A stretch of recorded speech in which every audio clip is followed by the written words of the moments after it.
Bonjour, salut à tout le monde, bienvenue dans votre émission Entre nous. Décryptage, c'est le frère William. Ma voix est revenue, je suis content. Nous allons aujourd'hui parler de quelques vidéos qui vont vous toucher, vous transformer. Et nous vous demandons aussi de pouvoir commenter afin que nous puissions avancer ensemble dans cette histoire des vidéos. Like et partage. Pour commencer, je vais juste vous dire générique.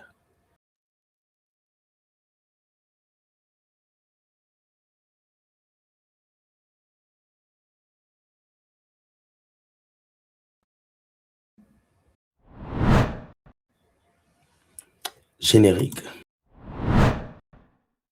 Pengouin pasteur, pengouin pasteur, pengouin pasteur, il lave nos mamans, pengouin pasteur. Bonjour, je vous ai apporté quelques vidéos qui vont vous faire réfléchir et qui vont aussi moi me faire réfléchir parce que je pense que on doit tous réfléchir ensemble afin que nous puissions trouver un terrain d'entente et que chacun puisse réfléchir et que personne soit dans l'aveuglement. Donc nous allons aller dans notre première vidéo. On va regarder et puis on revient. Voilà. Première vidéo, s'il vous plaît.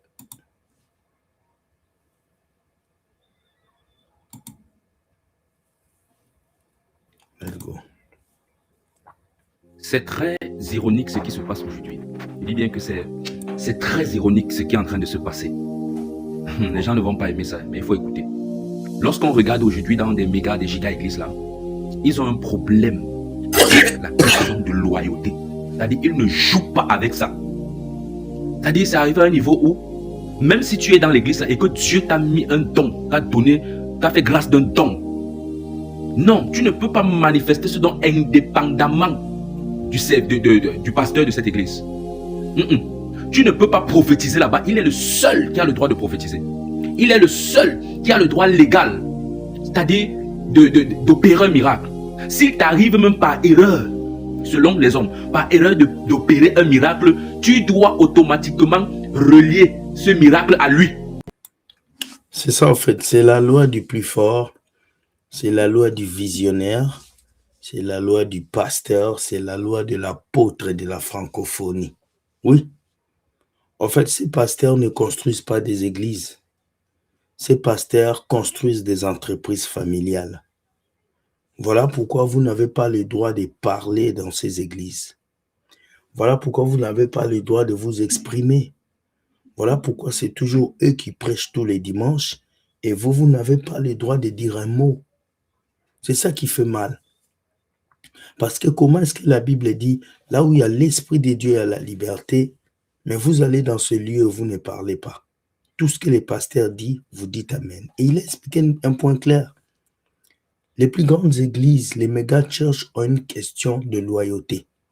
Tout ce que tu dois faire doit être dirigé vers le pasteur et non vers Jésus-Christ.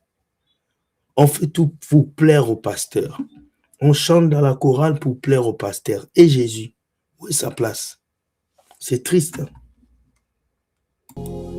Donc que tu allais prier pour quelqu'un et que ou alors pour un frère qui t'a appelé, un frère avec qui tu es dans la même église, il t'a appelé que tu allais prier et que Dieu a opéré le miracle.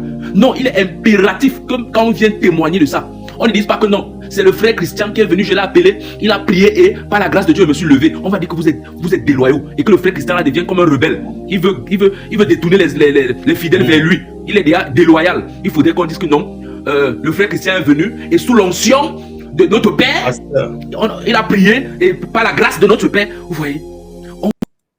C'est cette image de la couverture de mon daddy, la couverture de mon pasteur. C'est sous cette image-là que ces églises-là fonctionnent. Et vous allez voir le jour où ce pasteur meurt, il va laisser son fils.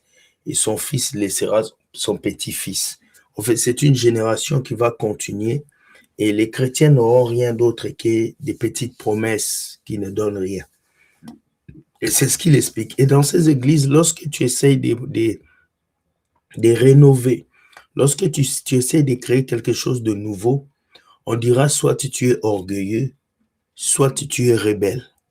Mais moi, je préfère être rebelle qu'être un esclave. Parce qu'ils vous transforment en esclave des pasteurs. Et quand l'esclave commence à ouvrir les yeux, on l'appelle rebelle. Je préfère être un rebelle libre qu'être un esclave enfermé dans 4 murs d'une église. Il faut comprendre cela. Veut ramener, ils aiment qu'on ramène tout à eux. Alors qu'eux-mêmes, ils sont déloyaux avec le Seigneur. Je dis, ils sont déloyaux avec le Seigneur. Parce qu'ils ramènent les miracles. C'est-à-dire que quand ils font des miracles et tout, ils tournent les regards vers eux. Yes. Au point de dire non, viens, tu vas voir les gens évangélistes. Viens dans mon église, mon daddy là, il va arriver. Il est puissant, c'est un puissant homme de Dieu. Il fait des miracles, tu ne peux pas raconter mon daddy là. Et ta vie reste la même. Il va dire une parole dans ta vie. C'est-à-dire, on hisse l'homme de Dieu. On ne voit plus Jésus. C'est lui qui apparaît. Jésus est en arrière-plan. Ouais. Mais qu'est-ce que les apôtres... Et on comprend que ça, c'est pas normal. Voilà, on est dans Actes des Apôtres, chapitre, je pense, chapitre 3. Je vais aller, on peut lire, si quelqu'un peut lire Actes des Apôtres, chapitre 3, à partir du verset 1. Là où Pierre a guéri cet homme-là, ce mendiant qui était au portique, aux portes de Jérusalem. Donc là où Pierre est arrivé, et Jean, ils ont dit, Jean dit, oh, ce que nous avons, nous te donnons, lève-toi et marche. Donc, mais après, qu'est-ce qui s'est passé au verset 12, la Bible, non, au verset 11, on dit, comme ils ne quittaient pas Pierre et Jean, tout le peuple étonné accourut vers eux, au portique dit de Salomon. Donc à cause du miracle, les gens ont commencé à venir vers les apôtres. Pierre, voyant cela, dit au peuple, hommes israélites, pourquoi vous étonnez-vous de cela? Pourquoi avez-vous des regards fixés sur nous? Pourquoi avez-vous des regards fixés sur nous? Comme si c'était par notre propre puissance ou par notre piété que nous eussent fait marcher cet homme. Voilà les vrais serviteurs de Jésus. Voilà les vrais serviteurs loyaux au Seigneur Jésus-Christ. Ils ont opéré ce miracle extraordinaire. Les gens étaient étonnés. Et ça a mené les gens à courir vers eux. Mais quand ils ont vu ça, ils ont dit c'est un piège. Attention, faudrait pas qu'on nous voie et que Jésus ne soit pas vu. Ils ont dit, hommes frères, hommes israélites, pourquoi venez-vous vers nous? Pourquoi avez-vous les regards fixés sur nous? Comme si c'est par notre propre puissance ou par notre piété. Il y a des hommes de Dieu qui pensent aujourd'hui que s'ils opèrent les miracles, c'est parce qu'ils sont allés sur la montagne 80 jours, gênés. C'est parce qu'ils ont fait trop, ils ont payé le prix. C'est pourquoi ils peuvent opérer des miracles. Au point de dire que non, tu dois venir s'aimer parce que le prix que j'ai payé pour ça. Les apôtres ont dit quoi ici? Ce n'est pas par notre propre puissance, ni même par notre piété que nous avons fait marcher cet homme. Jamais. Il dit le Dieu d'Abraham, d'Isaac et de Jacob, le Dieu de notre Père, a glorifié son serviteur Jésus. Il ne dit même pas nous a glorifié. A glorifié son serviteur Jésus, que vous avez livré et régné devant Pilate, qui était David, qu'on le relâcha.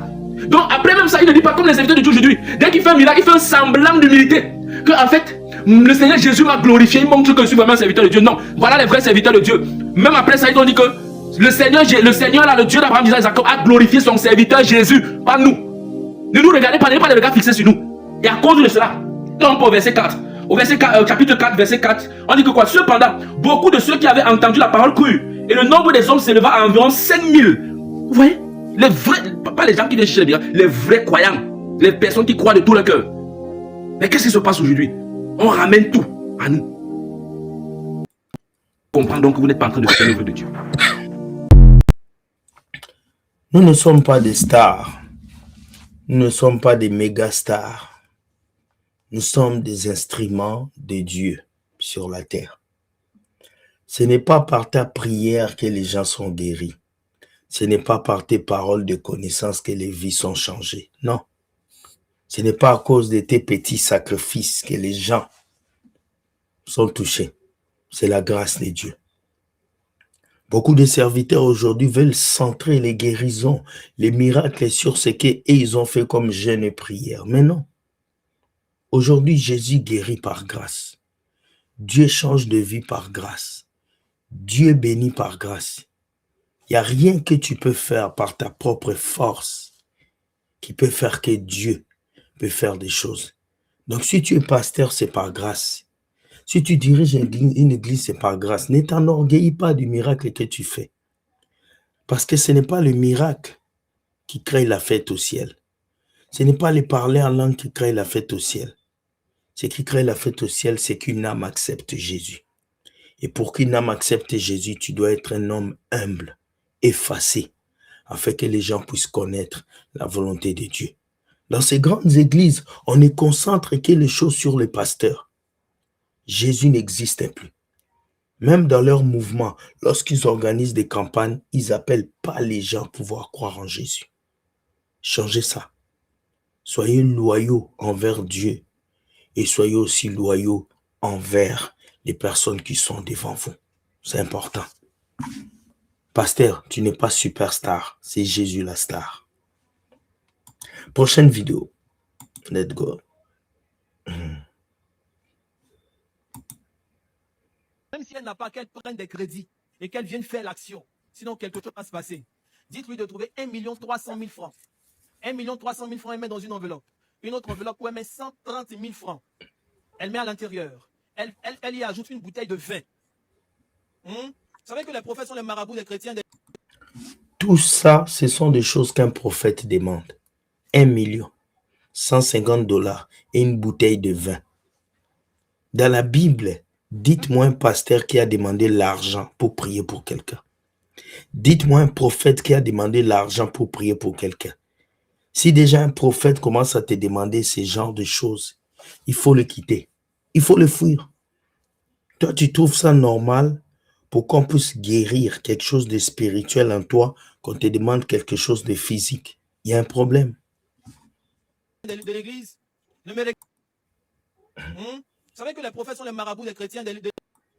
Les prophètes sont les marabouts des chrétiens de l'église. On commence à prendre des termes païennes pour coller aux choses chrétiennes. Les prophètes sont les marabouts des églises. Tout ça parce que dans cette église, il n'y a personne pour venir lui dire la vérité. Ne me regardez pas bizarrement. Le vin doit être luxueux. Et elle apporte au Père. Il va simplement prononcer une parole. Le voile de la mort sera déchiré sur sa tête. Je vois un complot contre elle. Un complot qui vise à la destituer. Un complot qui vise à la faire tomber. Un complot qui vise à la faire descendre. Si elle pose cette action rapidement, elle sera sauvée. Mais si elle tarde, ça va arriver.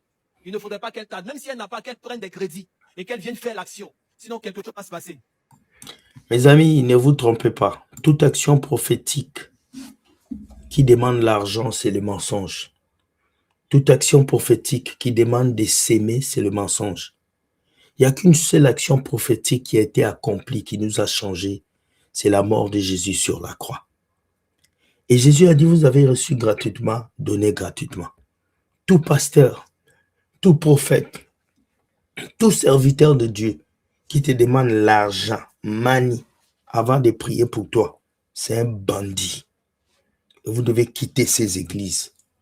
Vous devez donner vos vies à Christ. Vous devez chercher Dieu avec vérité et clarté. Sinon, vous allez souffrir. Je me rappelle, il y a une sœur qui m'avait écrit, qui me dit, frère William, je suis souffrant. J'appelle un pasteur pour qu'il prie pour moi. Il me demande 300 €. Je vais trouver ça où? Des infos que j'achète des médicaments. Et ces pasteurs-là n'ont pas pitié de vous. Dieu ne mange pas le CFA. Dieu ne mange pas le dollar. Dieu se nourrit de la louange et de la foi de nos cœurs. Et vous, les chrétiens qui continuez à croire à ces personnes, il vous dit bien que les prophètes sont les marabouts des chrétiens. Mais c'est triste. Et les gens le regardent. Voici c'est à quoi vos églises sont livrées.